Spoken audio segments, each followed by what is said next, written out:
एक बार भगवान कृष्ण अपने भक्त की लाज रखने के लिए कचहरी पहुंच गए गवाही देने। जी हाँ दोस्तों, राजस्थान में एक छोटा सा गांव था। वहां एक वृद्ध पुरुष रहा करते थे, श्री कृष्ण के अटूट भक्त थे। पैसा वगैरह कुछ खास नहीं था, तो उन्होंने अपने बच्चों की पढ़ाई लिखाई के लिए वहां के सेठ से कुछ पैसा उधार लिया, बच्चों को पढ़ाया लिखाया। जब बच्चे पढ़ लिख गए तो उन्होंने बोला कि पिताजी, अब आप ये पैसा लीजिए और जाके अब उन सेठ को वापस करके आइए ब्याज समेत। वो आपको बहुत तंग करता है, बार बार आपसे पैसे मांगता है, हमें अच्छा नहीं लगता। वो वृद्ध पुरुष बहुत खुश हुए, पैसे लेके पहुंच गए सेठ जी के पास और बोला, सेठ जी मेरा हिसाब कर दीजिए, मैं आपका पूरा पैसा लेके आया हूँ, ब्याज और मूल दोनों ही आज चुका दूंगा। सेठ जी भी खुश हो गए, चलो ठीक है, अभी जो पुराना पैसा था वो वापस आ गया और ब्याज भी वापस आ रहा है। सेठ जी ने एक पर्ची पे लिख के दिया कि पूरे पैसे वापसी किए ब्याज समेत, और वो पर्ची उनको पकड़ा दी। अब वो वृद्ध पुरुष उस पर्ची को ध्यान से देखने लगे। सेठ जी ने बोला, आराम से पढ़ लो, मैंने लिख दिया है कि मेरा तुम्हारा हिसाब खत्म। वो हंसे और बोले, सेठ जी मैं कहाँ पढ़ा लिखा हूँ, मैं तो अनपढ़ गवार हूँ, आप बोल रहे हैं तो लिख ही दिया होगा। अब सेठ जी का शातिर दिमाग, मैंने कहा, अच्छा तुम पढ़े लिखे नहीं हो, अरे देना जरा, मैं इसमें साइन तो करना ही भूल गया, लाओ मैं हस्ताक्षर भी कर देता हूँ। पर्ची लेके अंदर गए, जाके दूसरी पर्ची लिखी, उसमें लिख दिया कि अभी कुछ पैसे बकाया है, और वो पर्ची उनको पकड़ा दी।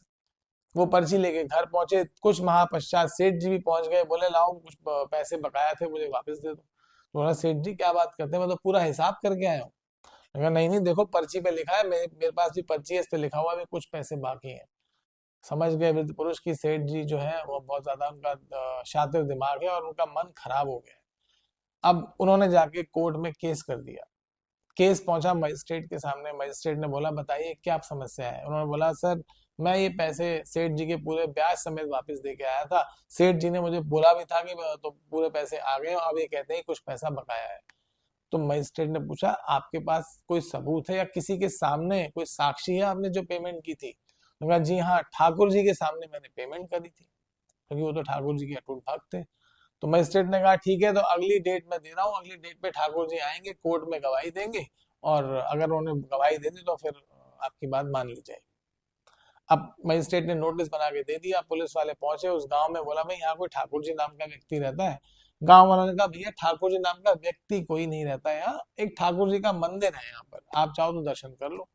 पुलिस वालों को बात कुछ समझ नहीं आई, वो तो अपना नोटिस देके और वापस आ गए। अब कोर्ट की डेट आ गई, डेट पे अनाउंस हुआ, ठाकुर जी इस फलाने फलाने केस में ठाकुर जी हाजिर हो गवाह के रूप में।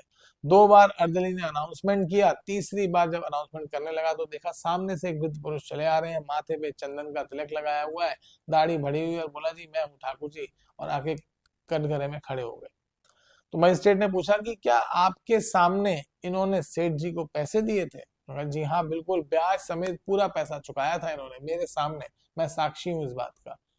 तो मजिस्ट्रेट ने पूछा, क्या और भी कोई प्रूफ है आपके पास। कहा, जी बिल्कुल है, सेठ जी को यहीं रोकिए, किसी पुलिस को किसी को भेजिए, वो इनके घर पे जाएगा, इनके कार्यालय में इनके तीन अलमारियां हैं, दूसरी अलमारी में तीसरे खाने में एक फाइल रखी है, वो फाइल यहाँ मंगवा लीजिए, अभी दूध का दूध और पानी का पानी हो जाएगा।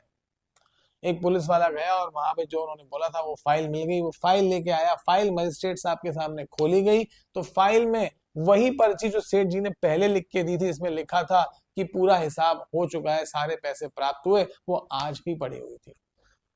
तो उन्होंने बोला, ये देखिए, ये है वो पर्ची जो पहले इन्होंने इन वृद्ध सज्जन को दी थी, और बाद में इनकी नीयत बदल गई तो पर्ची बदल गई।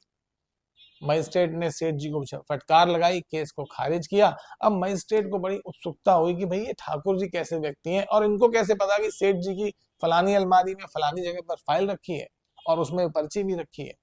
मजिस्ट्रेट ने तुरंत अपने ऑफिस में जाके अर्दली को बोला, जाके वो ठाकुर जी नाम के व्यक्ति को बुला के लाओ, मैं उनसे भेंट करना चाहता हूँ। अर्दली बाहर आया और देखा कि सर वो तो कहीं मिले नहीं, और आके मना कर दिया। अब मजिस्ट्रेट की उत्सुकता और बढ़ गई कि इतनी जल्दी व्यक्ति कोई गायब कैसे हो सकता है।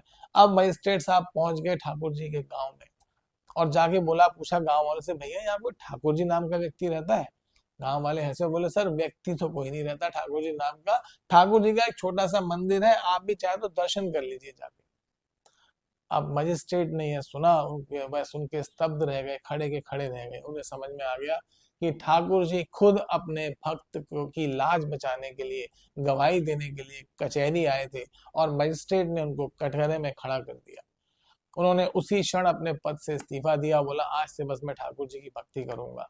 पूरे भारतवर्ष में वो उम्र भर घूमते रहे, हर मंदिर में गए, मंदिर की धूल अपने माथे, मिट्टी अपने माथे पे लगाई, लेकिन कभी किसी मंदिर में बैठे नहीं। बोले कि मैंने भगवान को अपने कार्यालय में खड़ा किया था, इसकी सजा है कि मैं अब किसी भी मंदिर में बैठूंगा नहीं। ऐसे हैं हमारे ठाकुर जी, भक्त की लाज बचाने के लिए कहीं भी किसी भी क्षण दौड़े चले आते हैं। बस जरूरत है तो अटूट श्रद्धा और अटूट भक्ति और विश्वास की। अगर आपको ये कहानी पसंद आई हो तो इसको लाइक कीजिए, कमेंट कीजिए और शेयर भी कर दीजिएगा, और कमेंट सेक्शन में जरूर लिखिएगा जय श्री कृष्ण।